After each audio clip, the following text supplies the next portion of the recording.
bergerak di bidang trading, khususnya engineering product. Engineering product kita itu ada pompa untuk industri dan juga sebelahnya ini adalah dosing system, automatic system dosing untuk industri juga.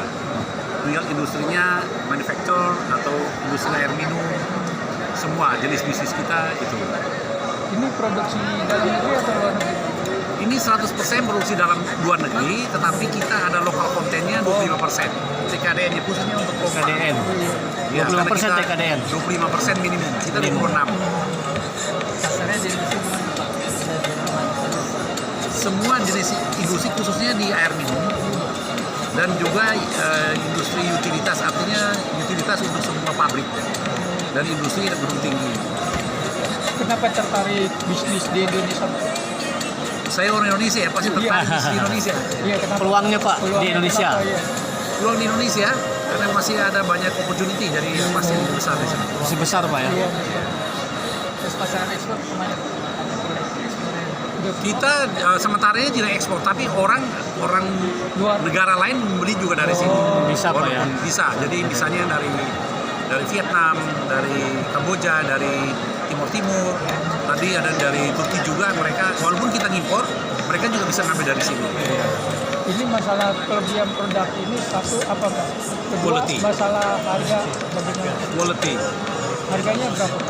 Harganya ini kita bicara ini relatif ya. Artinya yang kita pegang, kami ini perusahaan grup kami ini yang megang itu adalah bisnis atau produk yang benar-benar dibuat di negara asal. Karena sekarang ini produk itu sulit mencari keaslian. Jadi negara yang mengklaim misalnya Jepang, tapi sebenarnya dibuatnya di China atau di India atau di Vietnam. Kita tidak memegang produk-produk seperti itu. Kita mau mengambil, semua grup kita memegang itu produk kalau dia buatan Italia harus dibuat di Italia. Dan ketika kita memutuskan untuk memegang produk itu, kita melakukan survei dulu diligence ke pabriknya di sana. Setelah kita sepakat, kita lihat pabriknya bahwa ini benar dibuat di sana, baru kita mau pegang agennya di Indonesia. Karena apa? Ini menyangkut after sales service. Satu. Yang kedua menyangkut originalitas, keaslian daripada produk. Karena dunia global ini sekarang ini sulit sekali melihat mana produk asli dan tidak. Oleh karena itu kita harus konsisten dengan itu. Sehingga kita memutuskan mengambil produk-produk yang benar dibuat kebetulan ini di Italia. Jadi semuanya dibuat di Italia.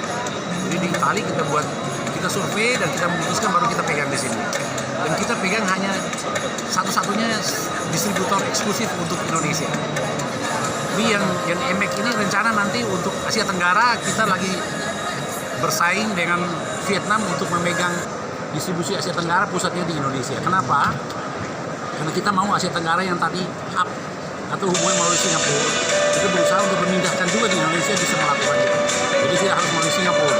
Indonesia juga sekarang udah bisa melakukan bisnis hub perantara. Nah sekarang ini memang kalau Singapura saya lihat sudah berat mereka. Yang kita bersaing ketat itu sekarang dengan Vietnam. Karena Vietnam punya policy yang mungkin lebih atraktif, kita atraktif. Tapi di sana mungkin mereka punya banyak sekali sistem birokrasi atau yang begitu sangat sederhana sehingga tantangan buat kita lebih berat. Jadi sekarang kita bersaing ketat dengan Vietnam untuk menjadi hubnya Asia Tenggara, khususnya untuk produk yang kami pegang ini. Dan sekarang kami lagi bernegosiasi untuk bagaimana memenangkan pertarungan itu supaya ditunjuk jadi hub Indonesia. Oke, harapan ke depannya gimana perusahaan Ya kita harapan ke depan kita akan bertumbuh terus ke depan. Bertumbuhnya itu juga tergantung juga dari supporting dari pemerintah, khususnya menyangkut regulasi. Bagaimana kita menjadi pusat untuk Asia Tenggara, bagaimana kita menjadi hub untuk Asia Tenggara. Itu juga harus didukung oleh regulation atau aturan-aturan sistem perdagangan internasional, khususnya dengan Uni Eropa menyangkut perjanjian free trade atau yang sering disebut dengan pajak ganda. Tapi sekarang kan Indonesia dan Eropa belum sepakati. Sedangkan dengan China sudah, dengan Australia sudah. Nah ini yang sering menjadi kendala dengan kita. Karena Vietnam dia sudah punya perjanjian dengan Eropa, sehingga dia lebih menarik karena tidak perlu double atau pajaknya tidak perlu double atau pajaknya lebih sedikit. Ini yang menyebabkan kalau barang yang jadi transit atau hub di Indonesia untuk Asia Tenggara sulit berkompetisi. Ini yang kita lagi berusaha untuk Dan saya dengar katanya juga rencana mau ada agreement dengan Uni Eropa untuk menghilangkan barrier itu. Jadi kira-kira target kita ke depan adalah kita mau growth cepat, dan kita mau juga Indonesia jadi pusat juga sebagai center of trading atau perdagangan di Asia Tenggara at least. Jadi bukan hanya sebagai user, sebagai pemakai saja, tapi kita juga menjadi perantara. Itu yang selama ini dulu dimainkan oleh Singapura. Sekarang kita lihat sudah banyak sekali sudah di-grab oleh Indonesia, tapi masih belum cukup. Kita sekarang bersaing ketat dengan Vietnam. Vietnam begitu cepat sekali. Pemerintah membantu nggak yang katakan ini?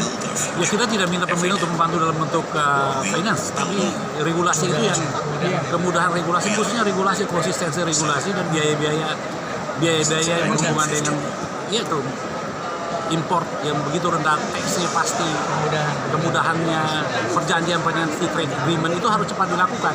Kalau kita terlambat akan diambil terus oleh negara lain. Dan kita ini kelihatan situ cukup lambat ya, sangat lambat. Ya kita doakan aja. Nama lengkapnya siapa? Saya Yohanes Rumah.